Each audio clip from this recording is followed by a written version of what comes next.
Good. This is August 8th, 2021. And I thought that I would give an explanation before I even reviewed for a minute or two last week and then get into this week. And that is, sometimes it's good to use atheists and agnostics in terms of my partners to present a subject, because while they have tremendous biases, hold on just a minute, I'm going to try to close this door.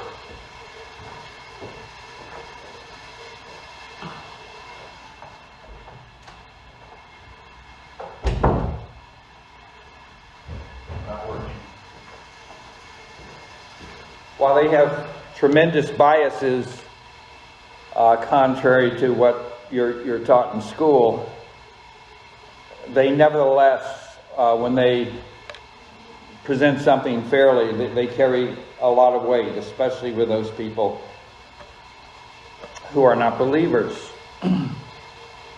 It actually reminds me of a story. And there was this young man by the name of Vinny, who used to help his grandfather dig up his garden every year and plant tomatoes, so the grandfather could plant tomatoes. The grandfather was good at planting and caring for the tomato plants, but he really didn't have the ability to dig it up so that he could do that. And Vinny happened to be in jail, so he couldn't help. And so anyway, the grandfather writes Vinny and says, well, I guess that I am not going to plant tomatoes this year because you're not going to be here to dig up the garden for me. I'll just wait till next year, and I hope you're not in very long. And so Vinny thinks, normally I do this. I can't really I don't know anybody that I can get to help Granddad. But I have an idea. So he writes Granddad a letter. And in the letter he says, Granddad, you can't get anybody to dig up that garden for you except me, because then they'll find out where the bodies are buried.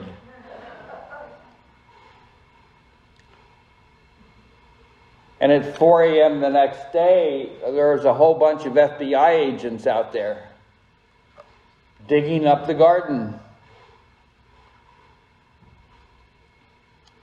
They found no bodies. And a couple days later, the grandpa gets the follow-up letter from Vinny. He said, Grandpa, I had to do this way. It was the best I could do because obviously I couldn't go dig it up for you. Vinny was getting the opposition to do his work. And so that's an explanation of going to sources that are atheists and agnostics on these scientific things, as well as some Christian scientists. Now, last week, in setting up today's discussion, and I sent the outline out to most of you that we're going to be focusing today on biology.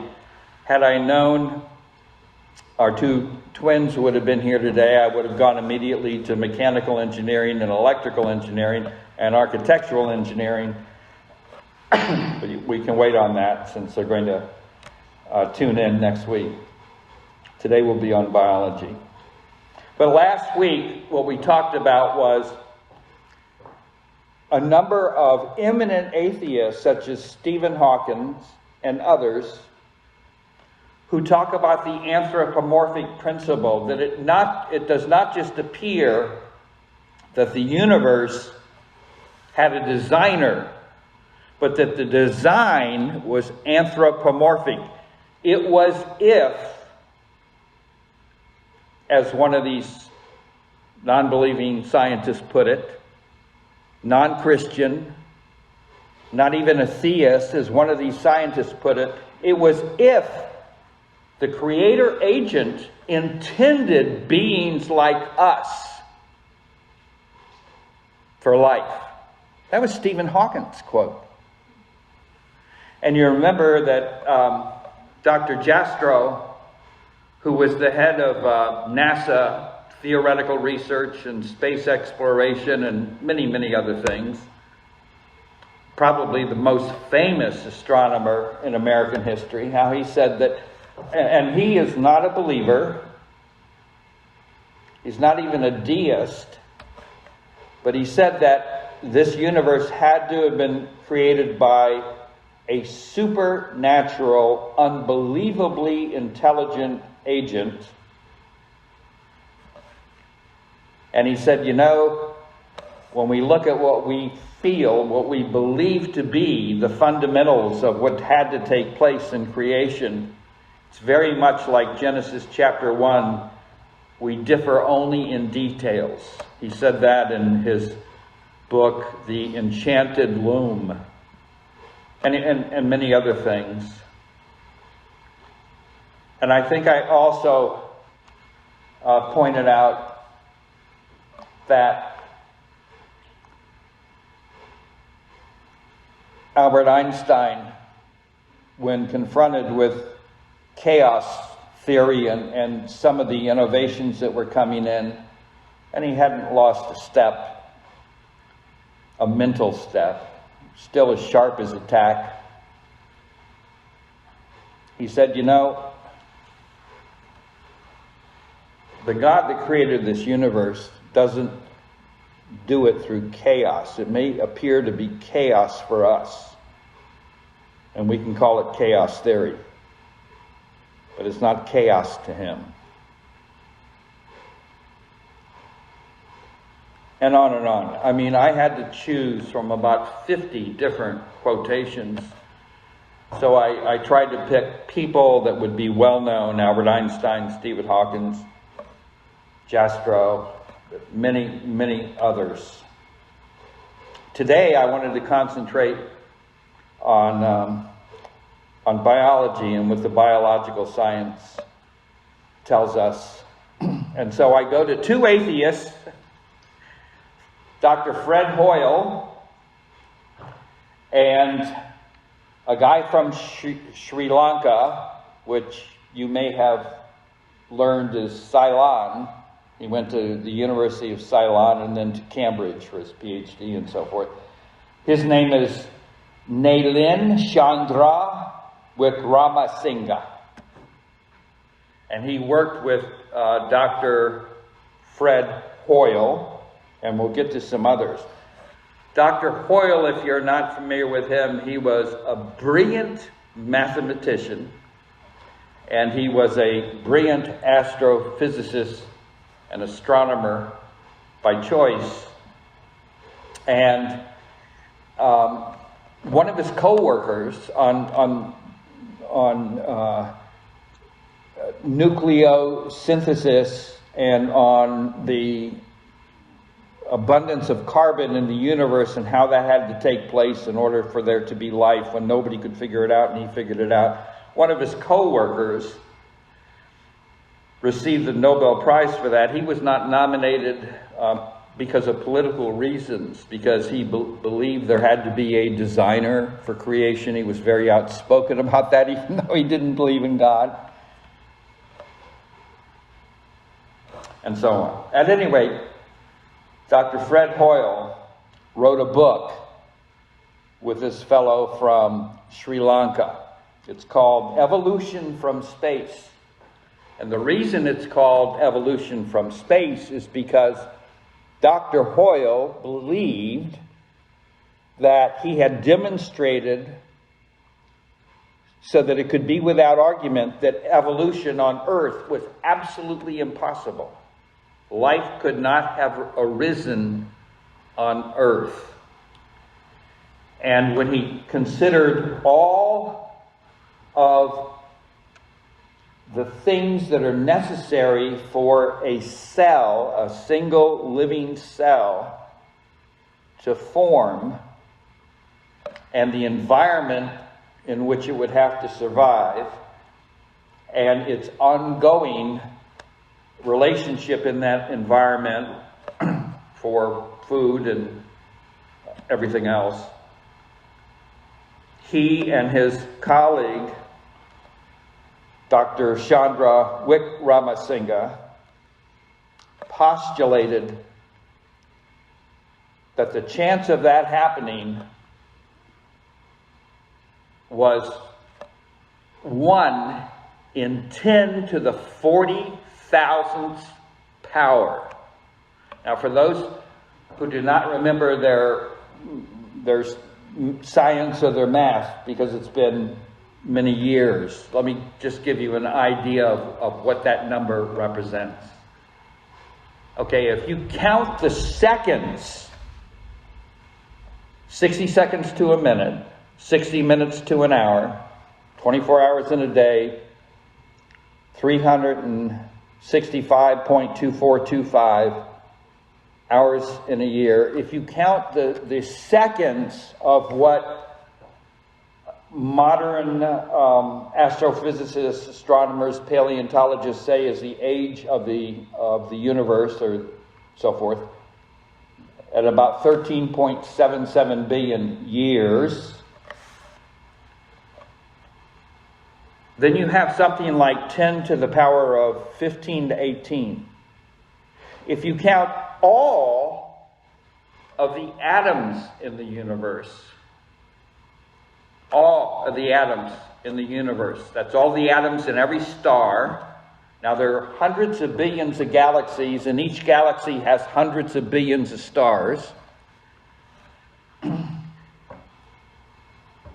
That's about 10 to the 78th power, or 10 to the 79th power, or 80th, 81, or 82. You get estimates between 78 and 82.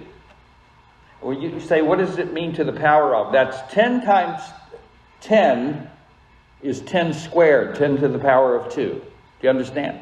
10 times 10 is 10 squared. That's 10 to the power of 2. You multiply it. 10 times 10. 10 to the power of 3 is 1,000. 10 times 10 is 100, times 10 is 1,000. So it's a very big number, all the atoms in the universe, because you're multiplying 10 times itself 82 times.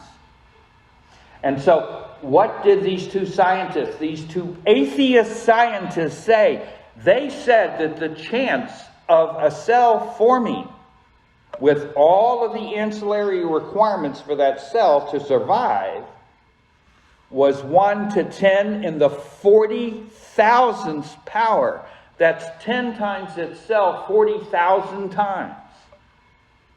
The reason I brought up the age of the universe is there are not enough time, there's not enough seconds for that even to be a remote possibility.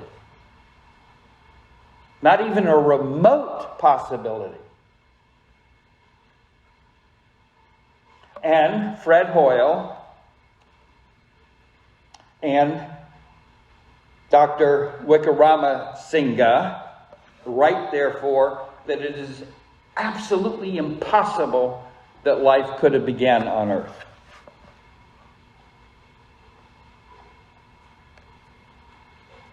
Now, along these lines, before I get into the genetic entropy and genetics in general, a little later on, this is the takeoff on biology. Along these lines, you have a number of scientists, biologists is their main interest. They all have Ph.D.s from famous places, Harvard, Stanford, Berkeley, Cambridge, that sort of thing. And they talk about the cell and how this cell, this machine that takes in energy, that takes in food, that does all kinds of work and has a particular purpose for a cell, and then gets rid of the waste, and what is required, and the information that's in this cell. And then they talk about DNA.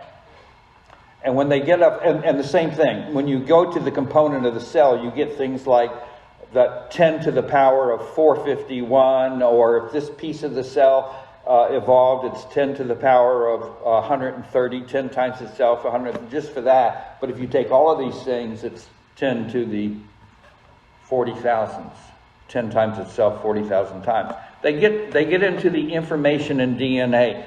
Your DNA relates to your RNA and to the proteins. But in the DNA itself, it's a code about what to do. And the code will have 6 million instructions in a single DNA code.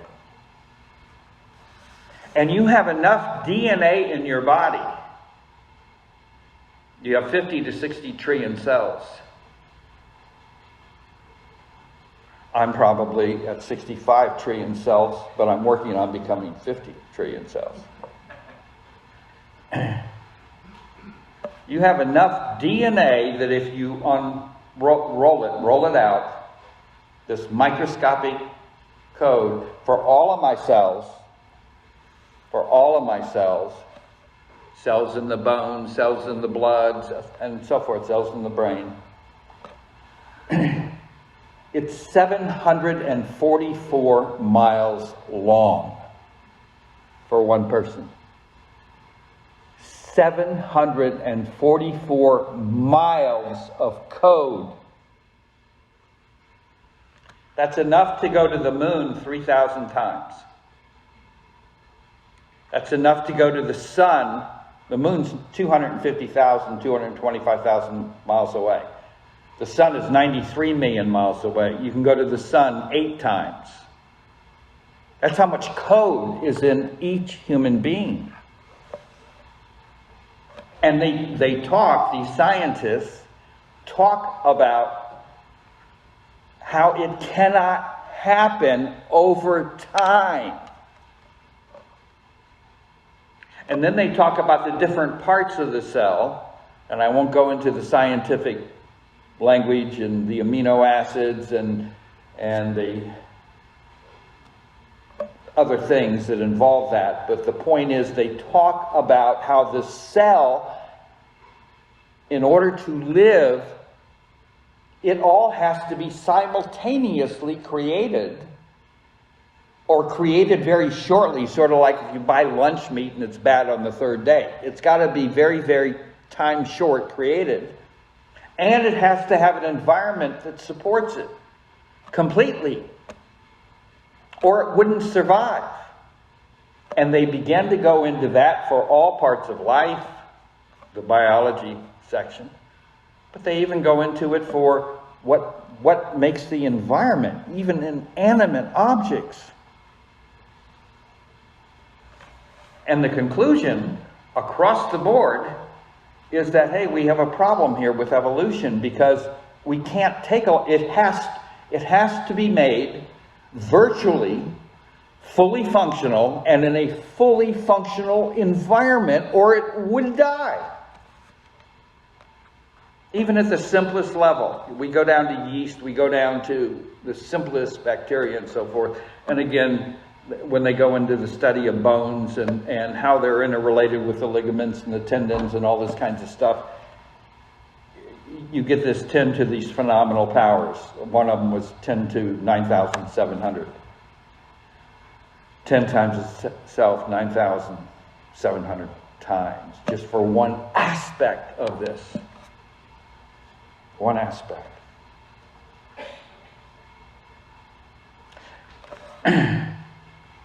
There was a very famous science fiction writer who was also a Ph.D., Stephen Jay Gould, and the evolutionary world, so to speak, loved him because he could popularize things so well. He was well-read, well-respected, and even though you had certain people like Richard Dawkins and everything criticize him for certain things, they all promoted him, and they promoted his books and his novels. So why did they take time at times to criticize this man. He was not a Christian. Not at all. They criticized him because he pointed out the weaknesses in the theory of evolution on the earth. Just where it made no sense whatsoever, even though he's promoting it. And so he invented something to deal with that called punctuated evolution, which is that something comes up and then it just thrives in that state without missing links or anything else. It just pops into existence and thrives. They didn't criticize that. They criticized him for exposing the weaknesses, which is what Jastrow does, even though he's not a Christian, and others. And I thought to myself as I reread this literature for these series of sermons, I thought about, I don't want to have people draw up lines of battle. I'm a creationist, you're an evolutionist. No. I don't want lines of battle. I want lines of love and truth. Lines of love and truth. Jesus talks about the fact that he came to save that which is lost. We're to carry on that mission. We are, in 1 Corinthians 13, told that everything we do needs to be done with a motive of love, not warfare. I see so many Christians that hate so many other Christians. And Jesus said in John 17 that we should be known by our love of one another, at least love of one another, of fellow Christians. And he also told us to love our enemies and those who despitefully use us. So what I'm asking is that as we consider these things, that we try to think of these people with just anti-God and sold on evolution and sold on science as their God as misinformed. Think of them as your own son or your own daughter. Misinformed. Very few people hate their son or daughter. I'm sure there are some who do, but very few. It's the instinct, the way God made us, the way we are, is at all costs we want the best for our son or our daughter. So I encourage you to think of that. There are people out here who don't know. And it reminded me of this other story. There was a nun, and she used to have her lunch on this park bench near a construction site where they'd put up big buildings. And she just heard the foulest language all the time. And she understood, that these people believe different things and so forth, but she thought maybe she could make some headway. And so she got up with her little bag lunch and she walked over to a crew on the ground and said, "Do any of you know Jesus Christ?" And the supervisor of the crew looks around and says, "I don't think so." And he yells back and he says, "Does anybody back there know Jesus Christ?" "Nah. No, I don't think so." She says, "Nobody here knows Jesus Christ?" And he happens to notice at that moment her lunch bag. So he goes over and he yells up, "Is there anybody up there named Jesus Christ? Does anybody know Jesus Christ?" And one of the guys yells down and says, "Why?" "Because his wife's here with his lunch."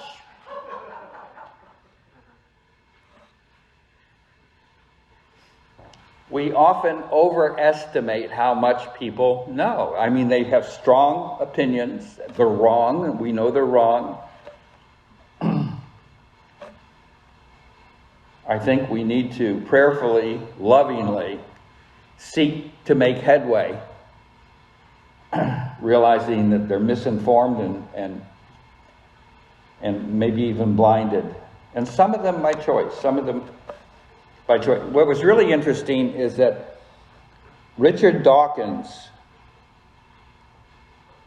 is one of the most outspoken haters of Christianity and the whole creation theory. Really, really acerbic. And Ben Stein, the quiz guy on TV, Ben Stein had an interview with him, and Ben Stein is no believer or anything, but he is interested in freedom of knowledge. And he made a movie called Expelled, that played in the theaters a few years ago. And in it he interviews Richard Dawkins. And Dawkins would not admit in this interview, and I've seen it, he would not admit that there was even the remotest possibility of a creator. Not the remotest possibility. And so finally Ben Stein raised a couple questions about, well, this, and what about this, and what about this, and got to essentially the Fred Hoyle agnostic atheist argument of 10 to the 40,000th power. And Richard Dawkins finally said, well, yeah, I think that if there was life, it had to come from some outside source, from some other space alien.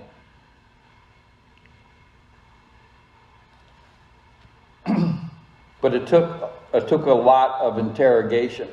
But even he, what I'm trying to say is, even this adamant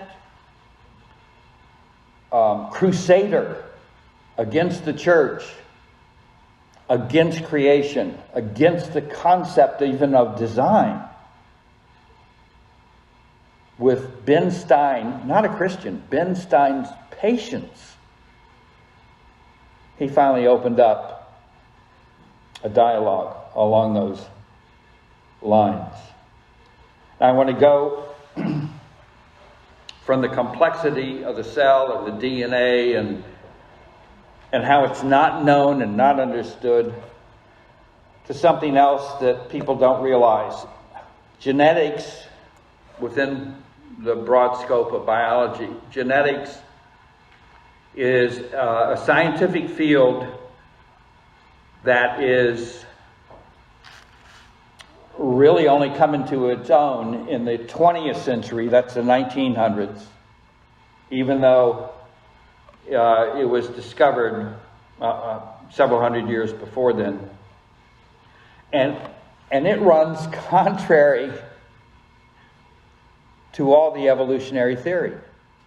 So a geneticist, a Ph.D. in genetics, sort of has to put the whole question of evolution on the shelf when they're doing their research and their work, because it tells them exactly the opposite of what evolution tells them. Even though most genetic PhDs are believers in evolution and they don't believe in a creator. So let me give you a couple that point out this. First of all, we have our friend, the atheist Stephen Jay Gould, who made this comment when he studied the cell and genetics and other things. He said, and you can understand why he was criticized. He said, for life to have formed and to be able to be passed on genetically, there would have had to have been, and I quote, 60 trillion contingent simultaneous events. That's still smaller than 10 to the 40th power, by the way. But it's in that direction. Now, there's a chart, before I get to today's conclusion, which would be one verse, Romans 1:20, but there's a chart that Sean has put up. And the first chart is, this is done by John C. Sanders, and he is a Ph.D. teaching at Cornell University.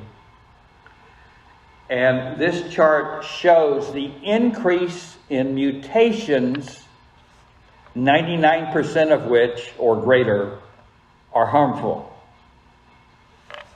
over a succession of generations. What they find in genetics, so I'll set the premise up front. I've got maybe 5 minutes at most left.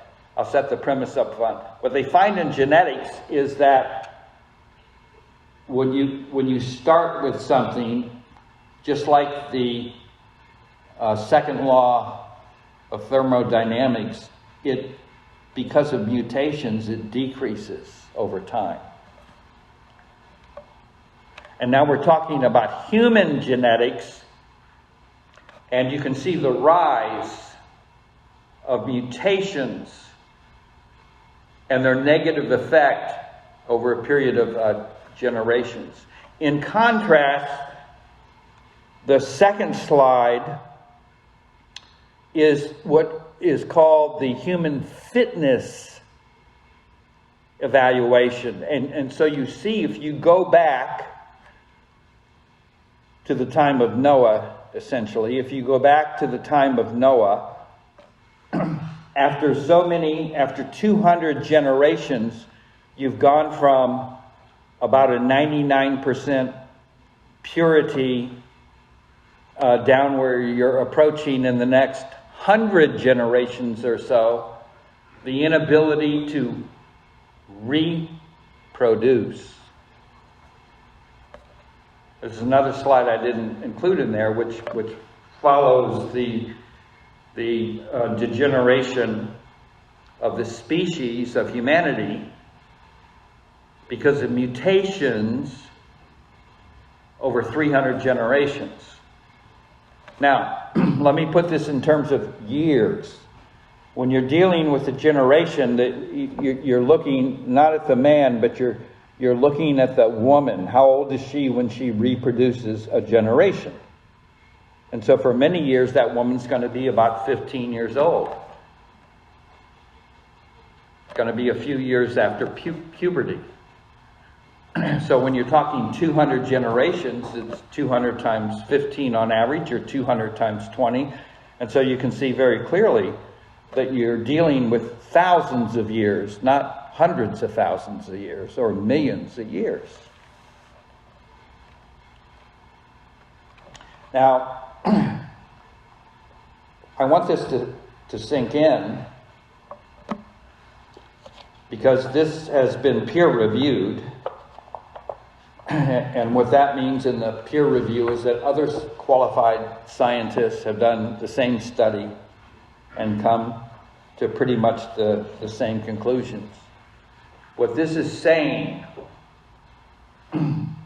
according to Sanders in his book, Genetic Entropy, the Ph.D. at Cornell, what this is saying is that this suggests, there are positive mutations, like 1 out of 1,000 is positive. And even if you were to take that number to 1 out of 100, but the number of negative to positive is just, positive may as well not exist. Now, if you were to take this and you work back, you get back literally to the time that the Bible says there was the flood. If we do, this is yet another scientist in this category who has said that the projected population of the world in 2080, not 2018, but 2080 is 10 billion. And you come down to our time, which is like 7.6 billion, 7.7 billion, and you go back to 1950, 1900, on, and you work your way back on just the genealogy, just on genealogy, and you get to 8 people at the time of the flood. At the time of the flood. I just gave that as a footnote because this next statement has an impact there.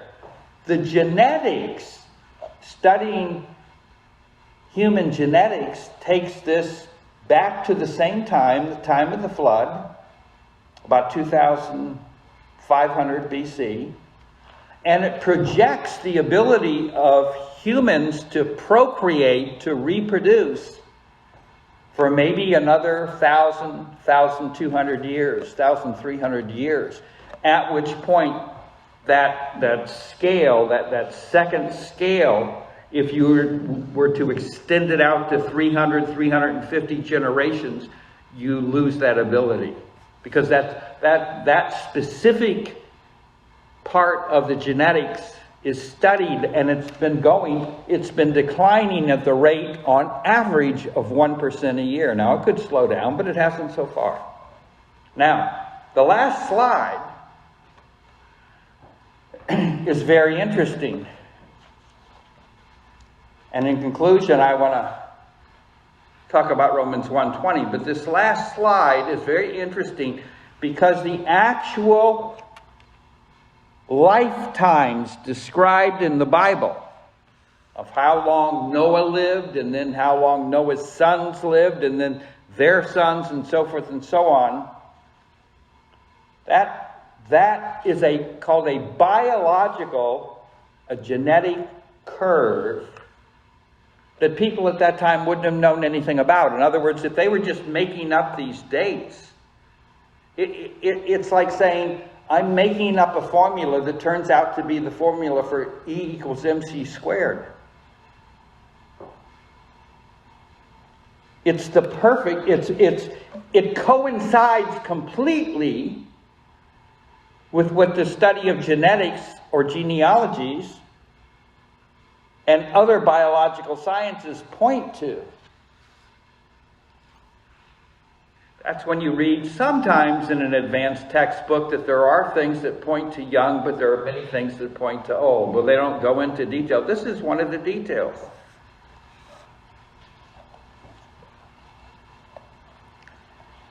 Ten to the 40th power, that when you study genetics, it goes back to the time of Noah.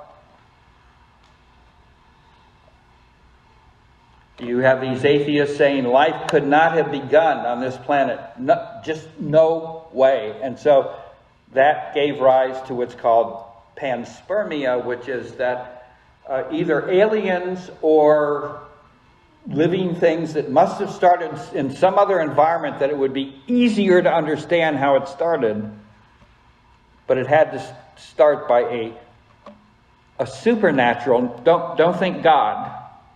That's not what they're talking about. When they say supernatural, it's other than Earth. Follow me? Other than Earth. But that's also why, as Ph.D. astrophysicist Hugh Ross talks about, more physicists are becoming Christians than in any other science when they look at this without even understanding or knowing or being aware of what we talked about today. Now, Romans chapter 1, verse 20, I'd like to mention in conclusion, and it'll be a theme that we go back to, because we'll see as we start addressing some of the other sciences in the weeks to come. Today was biology and genetics. We're going to see that this is true. For since the creation of the world, God's invisible attributes. What are his invisible attributes? Power, knowledge, wisdom, intelligence, holiness. His invisible attributes, plural, and his eternal power and divine nature have been clearly perceived, being understood through what has been made. And over and over and over, as I read these agnostics and these atheists, not even dwelling on the Christian scientists. There are brilliant Christian scientists as well. But I can go to Nobel laureates that are saying there has to have been a supernatural designer. Albert Einstein said that the designer that designed this universe had to have such knowledge and intelligence that all of humanity in all of its history wouldn't be a trillionth of what that intelligence is.